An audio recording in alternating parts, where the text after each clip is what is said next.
নতুন আরেকটি চূড়ায় দাঁড়িয়ে আজকে আমরা আপনাদের এই নড়াইলে এসে উপস্থিত হয়েছি।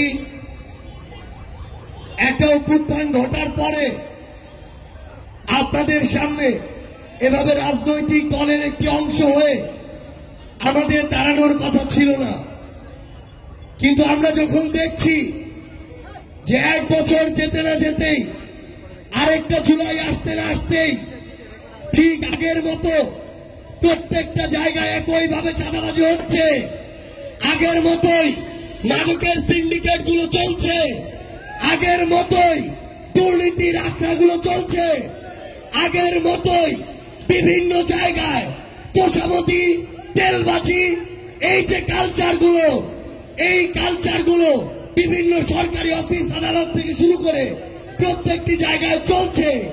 আমরা যখন আবার দেখছি এই সরকারি অফিস আদালত, থানা থেকে শুরু করে ইউএনও অফিস, হাসপাতাল থেকে শুরু করে ভূমি অফিস, কোন জায়গায় এখনো টাকার যে খেলা সেটি এখন পর্যন্ত বন্ধ হয়নি, তখন আমাদের আবার এই রাজপথে নেমে আসতে হয়েছে। আমাদের মনে হয়েছে এই যে সংগ্রাম, এই যে লড়াই, এটা শুধুমাত্র একজন হাসিনা পালিয়ে যাওয়ার মধ্যে সীমাবদ্ধ নয়। এই অন্তর্বর্তীকালীন সরকার তাদের জায়গা থেকে তাদের সবচেয়ে বড় একটি ব্যর্থতা হচ্ছে, যারা হাসিনাকে স্বৈরাচারী হাসিনা বানিয়েছে তাদের কারো শাস্তি এখন পর্যন্ত এই সরকার নিশ্চিত করতে পারেনি। আপনারা যদি দেখেন ওই জুলাই আগস্টে আমলাতন্ত্রের সচিবালয় থেকে শুরু করে সরকারি অফিসে বিভিন্ন নামে বেনামে বিভিন্ন সরকারি কর্মকর্তা কর্মচারী হাসিনার তোষামোদি করতে রাজপথে নেমে এসেছিল, কিন্তু যারা সরকারি সুযোগ সুবিধা নিয়ে হাসিনার তোষামোদি করতে জনগণের বিপক্ষে গিয়ে রাজপথে নেমে আসলো, তাদের শাস্তি এখন পর্যন্ত কেন নিশ্চিত করা হলো না? এই অভ্যুত্থান পরবর্তী সময়ে আমাদের মনে হয়েছে এই যে একটা সিস্টেম, করাপ্টেড একটা সিস্টেম, এই সিস্টেমটা ভেঙে চুরে নতুন করে তৈরি করতে হবে। একটা নষ্ট, একটা খারাপ, একটা মেয়াদোত্তীর্ণ বাড়ির মালিককে আমরা হটিয়েছি, কিন্তু ওই বাড়িটাকে ধ্বংস করে এখন সেখানে নতুন করে জনগণের আকাঙ্ক্ষার ভিত্তিতে আগামীতে বাড়ি নির্মাণ করতে হবে।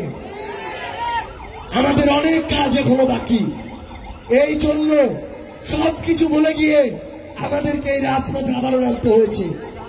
কিন্তু এই 10 মাসে 11 মাসে কিংবা 1 বছরে আমরা এমন অনেক বিষয় দেখেছি, শুধুমাত্র রাজনীতিবিদরা, শুধুমাত্র সরকারি কর্মকর্তা কর্মচারীরা কিংবা আমলাতন্ত্রের অনেকে তাদের জায়গা থেকে ভালো হলে কাজ হবে না। আমরা যারা সাধারণ জনগণ আছি আমাদেরও ভালো হতে হবে। আমাদের মধ্যে অনেকে আছি ছোটখাটো ব্যবসা করি, বিভিন্ন জায়গায় কাজ করি, হয়তো রিক্সা চালাই, অটো চালাই, কিন্তু আমরা যদি সুযোগের অভাবে সৎ হই তাহলে দেশের অগ্রগতি সম্ভব না। এখানে কোনো রিক্সা নাই, যেই ভাড়া 50 টাকা, রিক্সা নাই দেখে আমি 100 টাকা চাইলাম, এই মানসিকতা নিয়ে ভালো দেশ হবে না। বাজারে একটা সবজির দাম 100 টাকা, বাজারে অন্য দোকানে সেই সবজি নাই, আমি 200 টাকা চাইলাম, আমি যদি এই সুযোগ সন্ধানী হই দেশের অগ্রগতি হবে না। আমি একটা ব্যবসা করি, আমার এখানে এলপিজি গ্যাস আছে, নর্মালি দাম 150 টাকা, বাজারে সংকট, আমি এখন 1500 টাকা চাচ্ছি। আমি যদি এমন ধান্দাবাজ ব্যবসায়ী হই দেশের উন্নতি হবে না। আমাদের প্রত্যেকের নিজেদের জায়গা থেকে নিজেদের দায়িত্বটা পালন করতে হবে। আমরা আপনাদেরকে অনুরোধ করব, অভ্যুত্থান পরবর্তী বাংলাদেশে দয়া করে আপনারা সুপারিশের আশায় কিছু কিছু নেতার পিছে পিছে ঘুরার অভ্যাসটা যে আছে আমাদের অনেকের, এটা আমাদেরকে বন্ধ করতে হবে। আমি আপনাদেরকে অনুরোধ করব, ভোটের আগে দয়া করে আপনারা আপনাদের বিবেককে, ব্যক্তিত্বকে 500-1000 টাকার কাছে বিক্রি করে দিয়েন না। আমরা আপনাকে অনুরোধ করব, ওই একদিনে একজন নেতার কয়েকটা টাকার কাছে বিক্রি হয়ে ওই নেতার কাছে নিজেকে 5 বছরের জন্য বিক্রি করে দিয়েন না। একজন নেতার কাছে 1000 টাকা নিয়ে একটা ভোট যদি আপনি দেন, ওই নেতা পরের 5 বছর আপনার কাছে 10 টাকা নিলে তাকে দায় দেওয়ার মতো বিবেক আপনার থাকে না, তাকে দায় দেওয়ার মতো অধিকার আপনার থাকে না। তাই আপনাদেরকে অনুরোধ, আমরা যেন প্রত্যেকে নিজের জায়গা থেকে নিজের দায়িত্বটা পালন করি। আমরা যেন দলের দাস না হয়ে যাই, আমরা যেন মার্কার দাস না হয়ে যাই, আমরা যেন ব্যক্তির দাস না হয়ে যাই। সৃষ্টিকর্তা যে বিবেক বোধটা দিয়েছেন, এটাকে কাজে লাগিয়ে সবচেয়ে ভালো মানুষটাকে যেন আমরা আমাদের প্রতিনিধি নির্বাচিত করি।